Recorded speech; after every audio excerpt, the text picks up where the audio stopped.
صلی اللہ علی محمد صلی اللہ علیہ وسلم۔ اعوذ باللہ السمیع العلیم من الشیطان الرجیم، بسم اللہ الرحمن الرحیم، والصلاة والسلام علی رسولہ الکریم۔ بخاری شریف باب الصلاۃ ہم نے شروع کیا تھا پچھلی دفعہ، اور اس کی 2 احادیث ہم نے پڑھی تھی۔ آج اس میں جو باب ہے یہ باب ہے، بلکہ یہ مختلف ابواب آئیں گے آگے، جو ان کا عنوان امام بخاری نے لگایا ہے ابواب الصلاۃ فی الثیاب، کہ کپڑوں میں نماز پڑھنے کے متعلق ابواب۔ اور اس کا جو پہلا باب ہے اس عنوان کے تحت وہ ہے وجوب الصلاۃ فی الثیاب، کہ کپڑوں میں نماز واجب ہونے کا بیان۔ اصل میں اگر اس کو ہم سمجھیں تو مقصد یہ ہے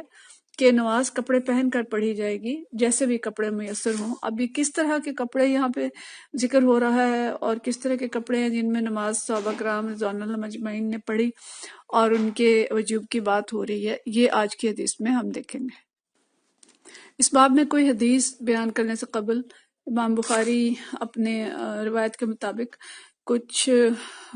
اقوال لائے ہیں،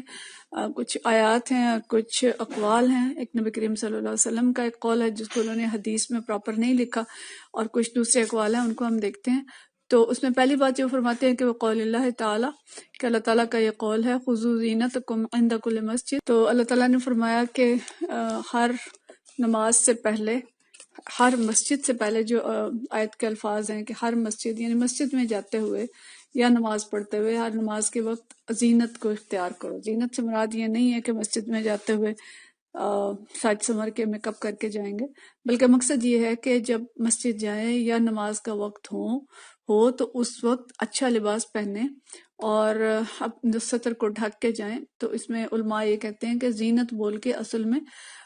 جو مقصد بیان کیا گیا ہے وہ یہ ہے کہ اپنا ستر ڈھکیں اور اچھے کپڑے پہنیں اور پھر مسجد کی طرف جائیں، یعنی نماز پڑھیں۔ تو مطلب یہ ہے کہ اللہ تعالیٰ کے حضور جاتے ہوئے اپنے آپ کو ڈھک کے جائیں، اور اس کے ساتھ اگلی جو حدیث آ رہی ہیں ان سے ہی یہ استدلال کیا گیا ہے کہ نماز کپڑوں کے بغیر نہیں ہوگی، اور نماز کے اندر کپڑے پہننا، اپنا ستر ڈھکنا جو ہے وہ ضروری ہے۔ اور اس کے بعد اگلا جو قول لائے ہیں امام بخاری، اس پہ وہ فرماتے ہیں کہ وَمَنْ صَلَّى مُلْتَحِفًا فِي ثَوْبٍ وَاحِدٍ، کہ اس شخص کی بات کہ جس نے ایک کپڑے کے اندر نماز پڑھی، ایک کپڑا لپیٹ کر نماز پڑھی۔ ملتحفن جو ہے یہ ملحف یا ملحفہ، ایک چادر کے اوپر جو لباس ہوتا ہے اس کو کہتے ہیں، اور التحاف کے لغوی معنی جو ہیں اس چادر کو یا کپڑے کو جسم پر لپیٹ لینے کے ہیں۔ لحاف بھی اسی سے نکلا ہے۔ تو اس شخص کی بات جس کے پاس ایک ہی کپڑا تھا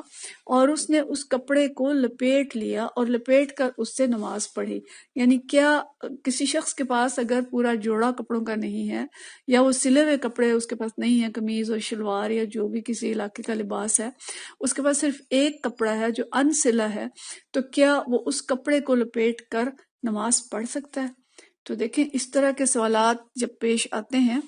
تو اس وقت ہمیں اس وقت کے حالات جو ہیں اس کو پیش نظر رکھنا چاہیے کہ نبی کریم صلی اللہ علیہ وسلم کے دور میں، اور خاص طور پہ جب مدینہ شریف تشریف لائے ہیں آپ صلی اللہ علیہ وسلم ہجرت کے بعد، غربت کا جو عالم تھا اور قسم پرسی کا جو عالم تھا اور اصحاب صفہ کے جو حالات تھے، ہم نے کئی دفعہ اس کا ذکر سنا کہ کس طرح کے حالات میں اس وقت صحابہ کرام نے گزارا کیا، اور کئی لوگ ایسے ہوتے تھے کہ جن کے پاس 2 کپڑے نہیں ہوتے تھے۔ تو یہ سوال پھر پیدا ہوتے تھے کہ ایک ہی کپڑا ہے، کیا اس کو لپیٹ کے نماز پڑھ لیں یا نماز نہ پڑھیں؟ اب اس کپڑے میں ستر کس طرح سے ڈھکنا ہے وہ بھی آگے آئے گا۔ پھر اگلا قول جو لائے ہیں امام بخاری وہ اس میں ہے کہ وَيُذْكَرُ عَنْ سَلْمَى بن اقویٰ ان النبی صلی اللہ علیہ وسلم، سلمہ بن اقویٰ رضی اللہ تعالیٰ عنہ جو ہیں وہ یہ فرماتے ہیں کہ نبی کریم صلی اللہ علیہ وسلم نے فرمایا یَزُرُّوهُ وَلَوْ بِشَوْكَةٍ، کہ گریبان کو بند کرو خواہ کانٹا لگا کر بند کرنا پڑے۔ مطلب ایک ہی کپڑا ہے، اب اس کو یا تو لپیٹ لیں، اور اگر وہ اس کی لمبائی اتنی نہیں ہے کہ وہ لپیٹا جا سکے، آگے لپیٹنے کے خاص طریقے بھی اگلی حدیث میں پتہ چلیں گے،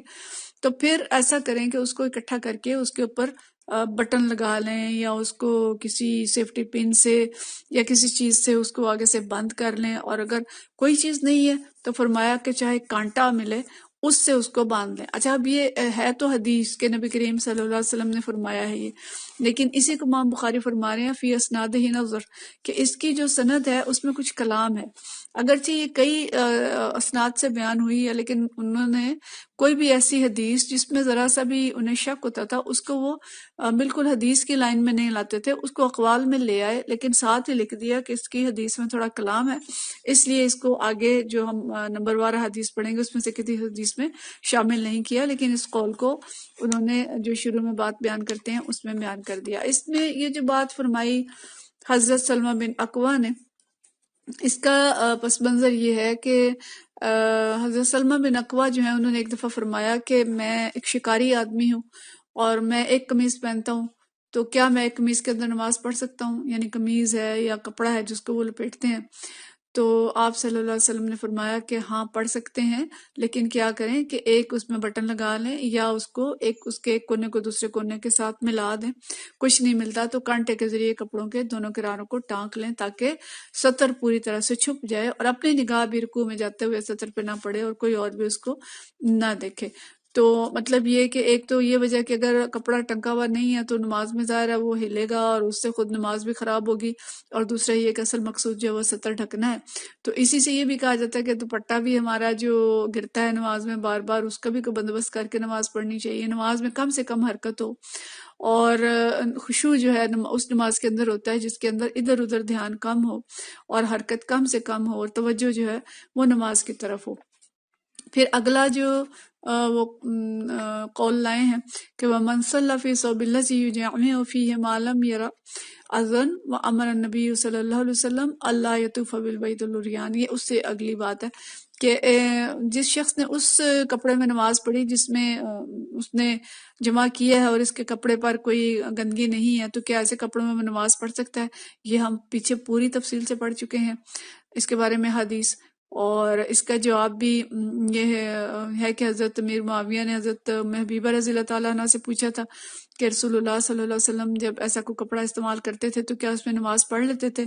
تو انہوں نے جواب دیا کہ ہاں، اگر اس کپڑے میں کوئی گندگی نہیں لگی تو اس کپڑے میں نماز پڑھتے تھے۔ تو اس کی تفصیل ہم پیچھے پڑھ چکے ہیں، اس لیے زیادہ اس پہ بات کرنے کی ضرورت نہیں ہے۔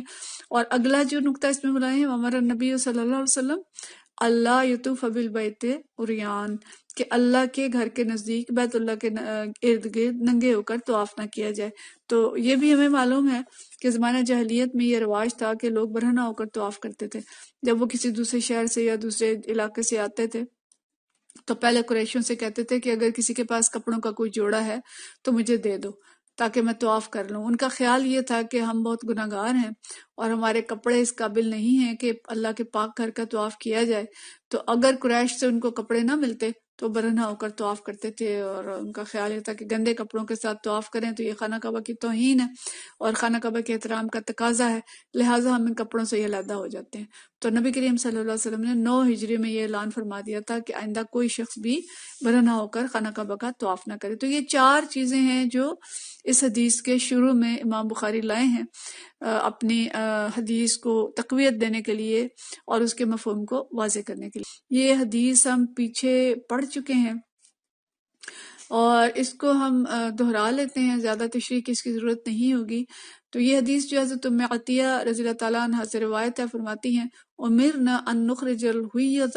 یوم عیدین، کہ یوم عید جو عید کے دونوں دن تھے ہمیں حکم دیا گیا تھا کہ حائضہ عورت بھی نکلے۔ باب الحیض میں ہم یہ حدیث پڑھ چکے ہیں۔ وذوات الخدور، اور جو پردہ نشین عورتیں ہیں وہ بھی نکلیں۔ فَيَشْهَدْنَ جماعت المسلمین، اور ہم جماعت مسلمین کے ساتھ جا کے شریک ہوں، وَدَعْوَتَهُمْ، اور ان کے دعاؤں میں شریک ہوں، وَيَعْتَزِلُ الْحُيَّضُ ان مصلاہن، لیکن جو نماز کی جگہ ہیں وہاں سے جو حائضہ عورتیں ہیں وہ الگ رہیں۔ قالت امرأۃ، ایک عورت نے کہا یا رسول اللہ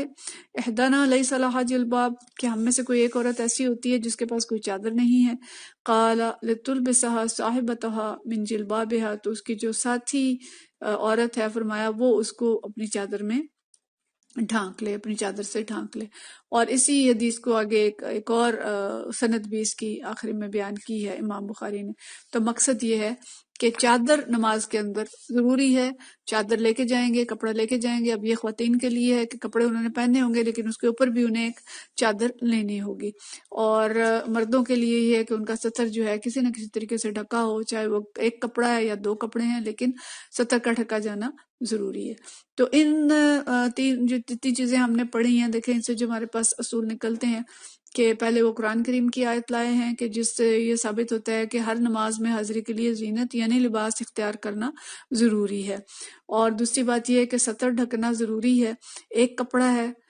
دو کپڑے ہیں، جیسا بھی ہے، ایک ہی کپڑا ہے تو اس کو لپیٹ لیا جائے، اور اس کو اگر لمبا ہے تو لپیٹ لیا جائے، اور اگر اتنا لمبا نہیں ہے کہ اس کو لپیٹا جا سکے تو اس کو کسی طریقے سے اس کا گریبان بند کر لیا جائے، چاہے ایک کانٹے سے ہی بند کرے۔ مطلب یہ ہے کہ نماز کے اندر ستر ڈھکنا ضروری ہے۔ تو عورتیں بھی اس بات کو دیکھ لیں کہ اگر انہوں نے اتنے پتلے کپڑے پہنے ہیں کہ جن سے ان کا ستر نہیں ڈھک رہا، جیسے آج کل لون کی شلواریں یا لون کے اتنا باریک دوپٹہ ہے، تو اس سے کیا نماز ہو جائے گی؟ تو اس چیز پہ ہمیں غور کرنا چاہیے۔ اور تیسری چیز یہ ہے کہ اگر کپڑے پہ کسی قسم کی نجاست نہیں ہے تو اگر اسے استعمال کیا ہو پھر بھی اس کو پہن کر نماز پڑھی جا سکتی ہے۔ اور چوتھی چیز جو کہی گئی کہ برہنہ حالت میں طواف نہیں کیا جائے گا، اور طواف اگر نہیں کیا جائے گا تو بدرجہ اولا برہنہ حالت میں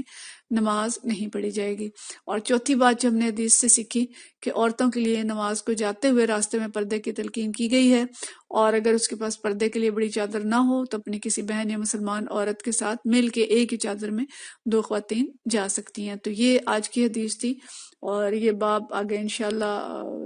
جو لباس کا باب ہے آگے جاری ہوگا، اور اگلی دفعہ ہم اگلی حدیث دیکھیں گے۔ وآخر دعوانا ان الحمدللہ رب العالمین۔